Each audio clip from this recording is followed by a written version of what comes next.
A lot of people say, oh, I just want to sort of, they're kind of dabbling in the idea of improving themselves. And the real way to do it is you got to write down what the fuck you want and then go after it. Because otherwise you live in sort of a wishy-washy world.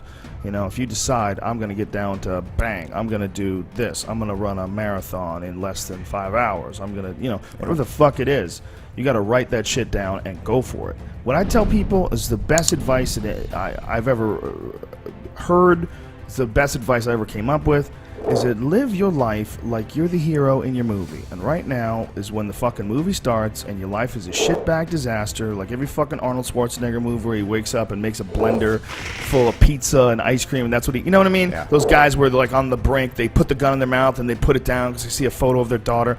Pretend that's you. Pretend you are, right now, you're in the part of the movie that starts and it shows you as a fucking loser. And just decide not to be a loser anymore. Live your life like there's a documentary crew following you around and you are analyzing your own behavior.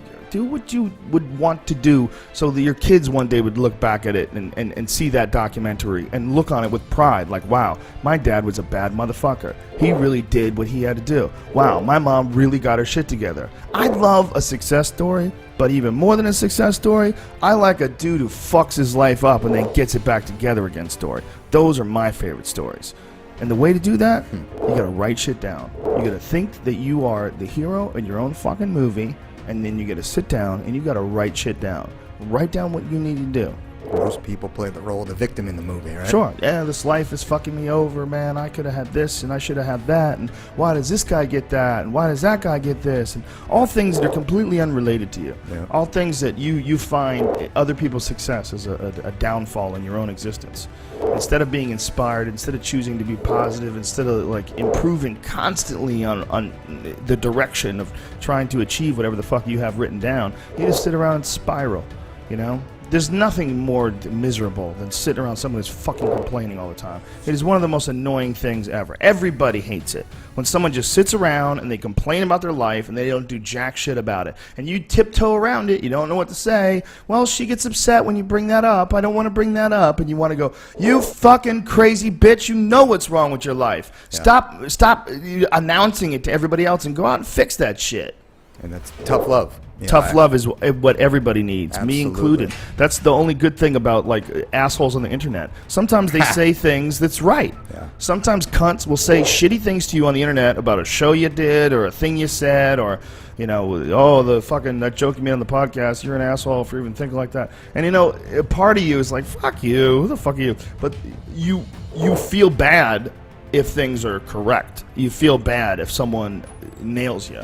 You'll feel bad if you really did. If you didn't do anything wrong and someone acts like a cunt, it's just like they look like a crazy person. Like, but you have to be able to have that honest assessment of yourself, and the only way you can do that is you're taking account of yourself all day long. You're taking account. You're writing down what the fuck you need to do. You're doing it. You have a mindset that you want to maintain throughout the day. Don't let the world maintain your mindset. You choose what mindset that you're going to maintain, and I fucking do that for sure. That's it. That's how you got Words of Wisdom by Joe Rogan. The question is, what are 3 things that you think an individual should do every day to ultimately become a good contributing member of society? I think, first of all, you need to take control of your own health. And by doing that, I think you need to take control of your diet. You need to take control of your exercise routine and not just your health physically, but your health mentally. What do you consume in terms of, like, what are you getting from social media to what books are you reading? What are you consuming? Health. That's number 1. I think everyone needs discipline.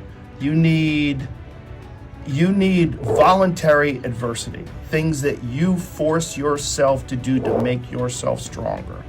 Whether it is cold plunging, sauna, yoga, exercise routines, difficult things to do. And 3, you need a passion. You need a thing that you do that you love.